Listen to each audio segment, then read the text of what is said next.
우리 본당에는 지금 현재 이 앞에 이제 구유를 좀 꾸며놨고, 또 들어오시면서 보셨는지 모르겠어요. 성모님 성모상, 밖에 성모상 앞에도 구유를 이렇게 꾸며놨어요. 그러다 보니까 아기 예수님도 하나도 아니고, 여기는 좀 묵직한 예수님이 앉아 여기 구유에 누워 계시고, 밖에는 조금 이렇게 가벼운 예수님이 계십니다. 자, 우리 성당의 마구간이 그러니까 구유가 이게 두 개란 말이에요. 우리들 마음속에도 나름대로의 마구간이 있겠죠. 그래야 예수님께서 그 안에 태어나시지 않으실까요? 내 안에 마구간이 없다면 어디 아주 그럴싸한 스위트룸, 아주 비싼 이런 그런 게 거기는 안 태어나실 것 같고, 그렇습니다. 이 아기 예수님이 마구간에 태어나신 이유, 성탄이 진정한 기쁨으로 느껴지기 위해서는 아기 예수님이 내 마음 안에 탄생하셔야 합니다. 온 인류의 구세주로 이 세상에 오셨다, 이런 말은 사실 좀 막연하고 추상적인 단지 멋진 말로 들립니다. 내가 빠진 인류가 무슨 의미가 있고 소용이 있겠는가? 내가 바로 구원받아야 할 세상이고 내가 바로 구원받아야 할 인류입니다. 신앙의 진리는 나와 구체적으로 관련되지 않는 이상 추상적이고 막연한 좋은 말씀일 뿐입니다. 신앙의 진리 하나하나가 점점 내 삶 안에서 구체적으로 피어나고 자라 경험되지 않으면 우리 삶은 날이 갈수록 무미건조하고 정체되어 갈 뿐입니다. 그냥 성당 다니는 건 좋아, 그렇지, 좋은 얘기야. 그런데 나와 별로 상관이 없다라고 느껴지면 아무래도 별 재미를 못 느끼겠죠. 그러니까 나는 됐고 그냥 여보하고 애들이나 갔다 와. 좋은 데니까 갔다 와. 성탄이라니까 성당 다녀와. 왜?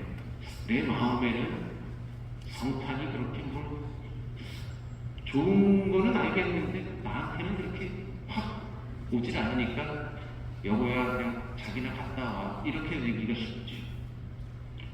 성탄의 진정한 의미를 알 수 있는 사람, 그리고 깨달은 사람은 내가 먼저 가겠다는 거겠죠, 성당에.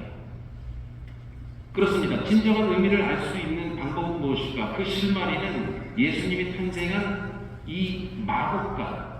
사실 여기 마구간은 너무 예쁘게 깨끗하게 꾸며놨는데 어쨌든 그 마구간에서 우리는 실마리를 찾을 수 있습니다.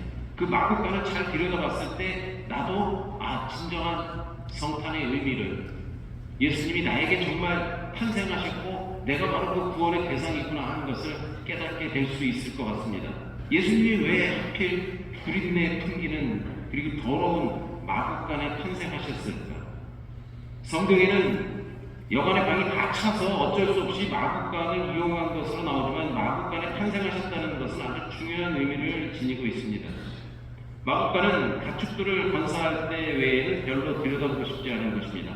마구간은 그 마구간에서 휴식을 취하거나 잠을 자고 싶어하는 사람은 아마 없을 것입니다. 불가피하게 어쩔 수 없이 들어가는 것이지 즐겁게 자주 드나드는 그런 것은 아닌 것이죠. 2000년 전에 글쎄요, 이스라엘의 가옥 구조상 화장실을 따로 만들어 두었을 리는 없을 것 같고, 마구간은 아마도 그 여관에서 가장 더럽고 보잘것없는 곳이었을 것입니다. 오늘날 같이 무슨 화장실 따로 있고 침실 따로 있고 이런 개념, 수도꼭지를 틀면 물이 나오고 이런 개념은 아니었겠죠. 여관에 묵었던 사람들이 좀 볼일을 보고 그러려면 아마 그 마구간을 이용하거나 그랬을 것 같습니다. 그래요. 점잖지 못한 표현이지만 볼일 보려면, 똥을 싸려면 거길 가야지. 치우려면 그곳에 가야 되는 그런 것이 바로 마구간이었던 것이죠.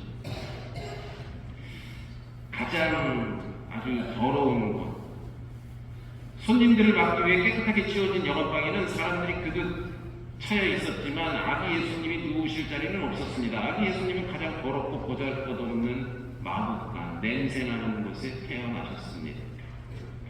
예수님이 어디에 오셨는가를 우리는 그래서 이 성탄절에 잘 살펴야 합니다. 그 여관의 가장 넓고 깨끗한 방에 오시지 않았습니다. 마구간에서 태어나셨습니다. 내 마음 안에 오시는 예수님도 마찬가지로 내 마음 안에서 태어나시는 아기 예수님을 만날 수 있는 곳은 그래서 역설적이게도 가장 구린내나고 더러운 곳입니다. 우리들 마음속의 마구간은 글쎄요, 어떻게 구성되어 있을까요? 한번 여러분 생각해 보십시오. 지금 내 이 안에 마구간에 뭐가 들어있을까?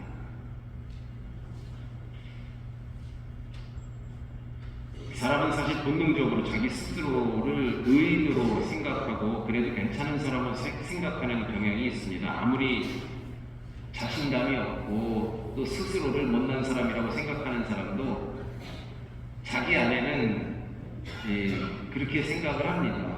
뭐 이 정도면 그래도 비교적 깨끗하다. 스스로를 깨끗하고 넓은 방으로 생각을 하는 것이죠. 그리고 그냥 자존감이 엄청 높고 센 사람은 이 정도면 거의 5성급 호텔이지, 이 정도면 스위트룸이야 하고 내 마음을 그렇게 평가하는 사람도 있을지도 모르겠습니다. 그런데 그런 별 5개짜리 호텔이나 아주 깨끗한 그런 여관방에는 예수님이 자리를 잡지 못합니다. 내 안에는 비열하고 구린내 나는 모습이 분명히 있습니다. 남들로부터 그냥 번드르르하게 감추고는 있고 스스로도 끊임없이 인정하지 않고 싶어 하지만 분명 그런 모습이 있습니다. 내 마음 안에 마구간 없을 수가 없습니다.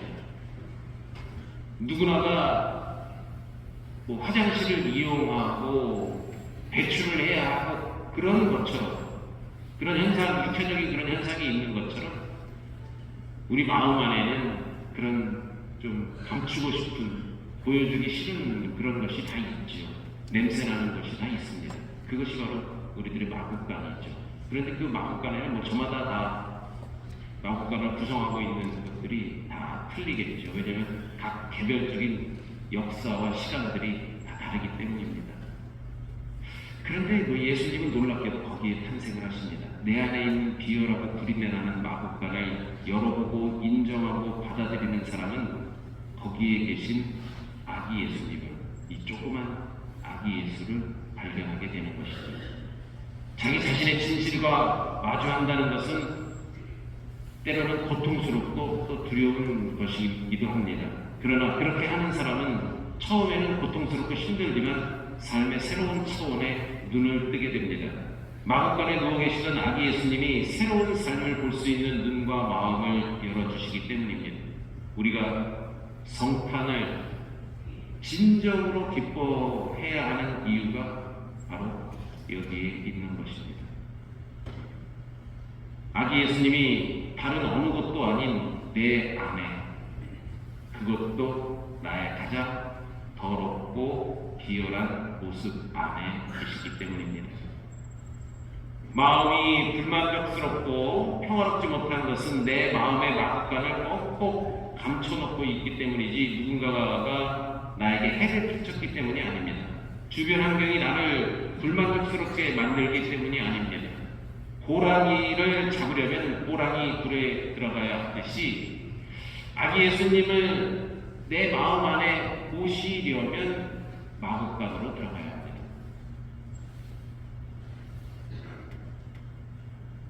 또 한편으로 그 마구간으로 들어가는 여정을 우리가 좀 생각해 볼 필요가 있습니다. 성경에 나오는 동방박사의 이야기는 마구간 안에 누워 계시는 아기 예수님을 찾아가는 우리들의 내적 여정, 순례의 발걸음을 상징적으로 잘 보여줍니다. 동방박사의 이야기는 마태오, 마르코, 루카, 요한 이 4복음서 중에 마테오에만 나옵니다. 그리고 후대 한참 지나서 어떤 예물을 갖고 왔고 또 어떤 그 동방 박사의 이름도 붙여지게 되고, 그리고 그들이 정성술사였다가 이제 삼왕 임금으로 또 묘사되기도 했죠. 이처럼 이 동방 박사들도 우리의 이 내적인 여정을 아주 상징적으로 표현하고 있는 것입니다. 먼 땅에서 왔다 그러죠. 동방의 저 먼 나라에서 뭐 차를 타고 온 것도 아니고 비행기를 타고 온 것도 아니고 그 여행하는 동안 도적대들, 짐승, 추위, 배고픔 등의 위험으로 가득한 사막을 건너오는 것, 그것 자체가 모험이었을 것입니다. 우리 안에 계시는 나에게 참된 기쁨과 자유를 주시는 아기 예수님을 찾아가는 나 자신의 모습이 바로 그렇습니다. 하나의 모험입니다. 위험을 감수해야 합니다. 그만큼 내 안에 있는 마음간을 찾아 들어간다는 것은 어렵다는 말이겠죠. 그러나 그것은 목숨을 걸고 감행할 만큼 값진 것입니다. 동방 박사들은 세상의 다른 사람들이 일평생 동안 보고 싶어 하지만 결국 보지 못했던 것들을 보았던 것입니다. 그들은 자신의 내면에 있는 하느님을 만난 깨달은 자들을 상징합니다. 여러분들도 그 동방의 박사들처럼 깨달은 자들이기를 바랍니다. 아니 사실 이미 깨달았기 때문에 이 미사에 이 자리에 앉아 있는 것이죠. 내 안에 마국간을 찾아서 지금 이 자리에 앉아 있는 것입니다. 이 제대 앞에 있는 여기 아주 예쁘게 생긴 예수님을 보고 가려고 온 것은 아니죠. 죽을 때까지 그러한 깨달음에 도달할 수 있는 사람이 몇 명이나 되겠느냐. 하지만 우리 신앙의 방향은 항상 그런 깨달음을 향해 있어야 합니다. 신앙생활이 세속적인 축복이나 액을 막아주는 기복적인 방향을 지향하고 나의 내면에 계신 하느님을 만나는 방향으로 접혀나갈 때 우리는 조금씩 하느님이 주시는 기쁨과 자유의 삶으로 나아갈 수 있습니다. 그렇게 될 때 신앙은 재미를 갖게 되는 것이고 내가 먼저 하느님을 찾게 되는 것이고 찾아가는 그 재미로 나의 삶은 더욱 풍요로워지고 행복해질 것입니다. 그것이 우리가 성탄을 기뻐해야 하는 이유입니다. 성탄 이야기는 인간이 그러한 상태에 도달할 수 있다는 것을 보여주기 때문이지요. 이 성탄을 기점으로 여러분들이 하느님을 찾고 또 이 신앙생활을 하는데 더욱 큰 기쁨이 점점 커지고 더 커지는 그러한 여러분들이 되시길 이 미사 중에 기도드립니다. 모두 일어나십시오. 전능하신 천주 성부